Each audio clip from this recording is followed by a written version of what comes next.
Next up, avoiding scams. Hi, my name is Anika Crutchfield. I'm an officer with NUPD. What we will cover. We'll cover the red flag and warning signs of scams. Examples of scams such as housing, immigration, phone calls, dating apps, and employment scams. We'll also tell you a little bit more about NUPD and the resources that we have for you. Let's start off by defining what is a scam. A scam is a dishonest scheme, a fraud, fraudulent act, swindling, scheming, racketeering, tricking, and more. You'll normally hear it called swindling, but the simplest way to define a scam is a dishonest plan or business action used to cheat a person out of their money or personal information. Warning signs. Usually when you go down an unfamiliar winding road, there are signs letting you know what's ahead, so that way you'll know how to be safe. Well, even with scams, there are warning signs. Let's go through what the elements of a scam are. If it's too good to be true, this should be a red flag to you. If the person who you are encountering, whether it be in person or on the other end of a phone call, is pressuring you, being rude, pushy, or you feel like you're being rushed, these can also be warning signs. If you're getting a scam via email, check the writing, check punctuation. If things look a little funny, these may be warning signs as well.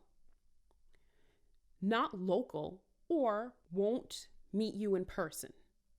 If you're speaking to somebody and they're saying that they're not local, they're far out, whether it be California, China, India, or even Australia, and they're not willing to meet you in person or have excuses why not to meet you in person, these can be warning signs as well. They won't provide information to you. They won't provide you with an address, a phone number, or a last name. There's key information that they just refuse to give you or tell you they don't have access to. They're requiring payment. This is the number one red flag because in most scams, people are looking for you to give them money. So if they're requesting payment, this should be something that you should be leery of. Please don't rush to give anyone any of your money until you know what you're doing right away. Or if they're requesting to use a third party. So if you hear someone saying, hey, if you go through Cash App and pay me, if you decide to give me iTunes cards, I'll take that. These should be red flags as well. Or if they're providing you with suspicious addresses or no address at all. Please be leery of these. These are not all, but most of the red flags when it comes to scam. Now let's talk a little bit more in detail about the different scams that are out there. Now let's cover the first one, housing scams. Never make a payment in the form of cash. Never rent a place you haven't viewed. In this day, age, and time, there are plenty of ways that you can virtually view a place or FaceTime someone and view a place. Please don't count this as viewing a place. You want to physically be able to go into that location and see it. Never give out your financial or personal information because the person can take that and use it. Never wire funds via Western Union or MoneyGram. This goes back to giving out your personal information and giving money. These should be red flags.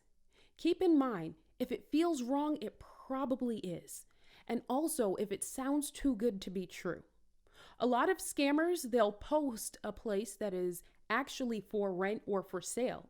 So if you Google it and look it up, you'll see the actual place. But there may be some changes where they're not going through the property management company, or the amount that's posted online versus what they're offering you is much less. These should be red flags also. Keeping in order, we're going to go into immigration-related scams. Do keep in mind that in this country, the police, state government official agency such as IRS, FBI, ICE, whether it be Boston Police, federal police, or even NUPD, will never ever contact you threatening you for money in order to keep you safe or keep you from deportation. If this happens, these may be red flags that is a scam. If this does happen, please contact OGS as soon as possible. Clear it with them.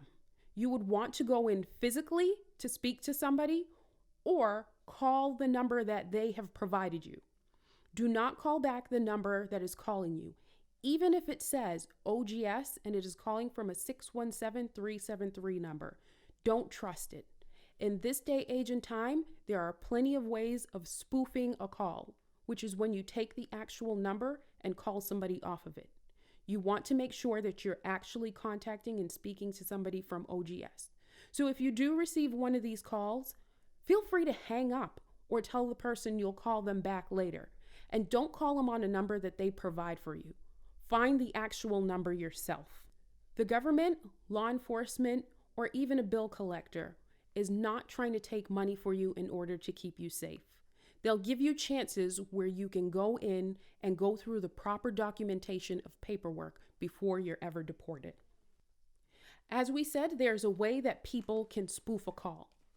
So even if you do receive a phone call that says 911 emergency number, please keep in mind that sometimes your phone may not be accurate. There's nothing wrong with your phone.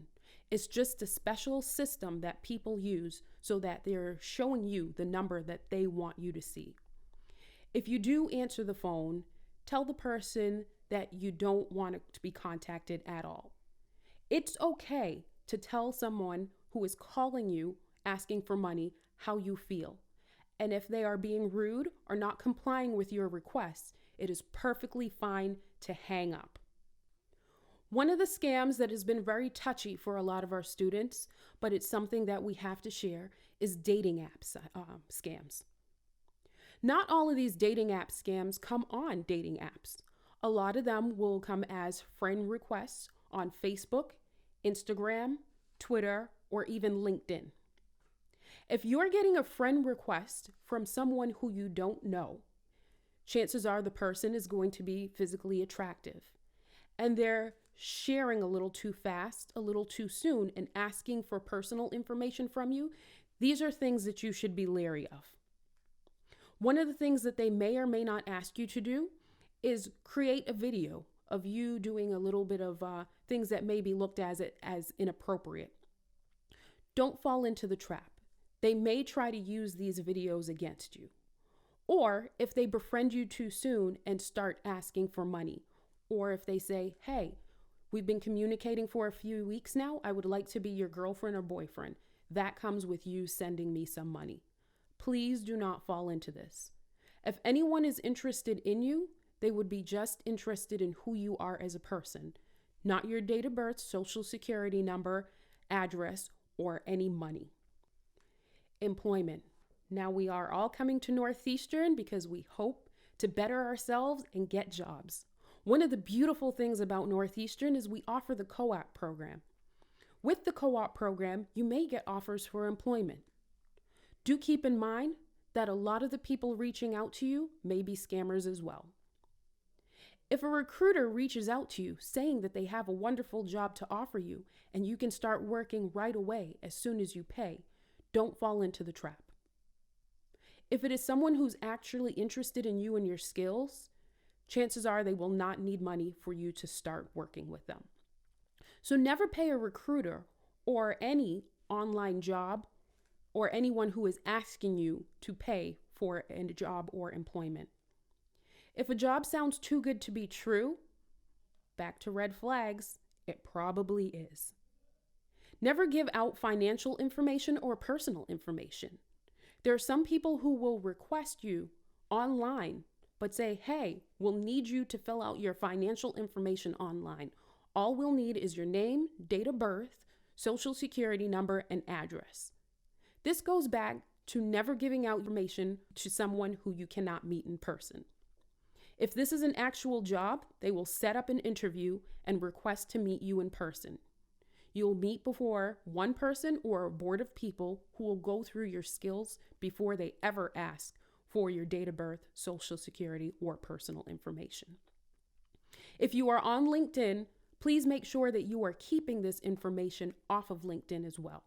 Just give the bare essentials, your skill set, your name, and what you want to do for work and why. If someone does request to meet with you, great, but try not to do everything just over the phone and online. There are places that will require a phone interview or a FaceTime interview. But before it's time for you to start working, they will meet you in person before they ask for your personal information. And remember, when you are in doubt, ask a career counselor in employer engagement and career design office. Now, we covered a lot of scams and the different ways scams come in. But the main thing I want you to remember is the red flags. Scams are always going to come in different shapes and forms. But if you remember these key red flags, you'll know what to do in any way that someone is trying to scam you. A little bit about myself. As I shared, I work for NUPD. NUPD is an actual police department, and our job and responsibility is to protect and serve the students, faculty, and staff of Northeastern. We are available 24 hours a day, 7 days a week. So if you are here on campus, if you are off campus, wherever you are, if it's 1 o'clock in the morning, 4 o'clock in the morning, or midnight, there's someone in the station, there's someone available via phone for you to pick up and call. We're here to help. We work together with other agencies as well. So if you are in the city of Boston and something takes place in this city, we work well with Boston. But if you are overseas and you're not here in the city and you experience one of these things and you need more information or you need help, still, please feel free to contact NUPD. We have ways that we can get in contact with your local police department to get you the help that you need when that time comes. Thank you very much for listening. This again is Officer Crutchfield with NUPD. If you need, contact us at 617-373-2121 for our non-emergency number, 617-373-3333 for our emergency number, and feel free to follow us on Facebook, Instagram, and Twitter at Northeastern University Police Department. Thank you very much for your time.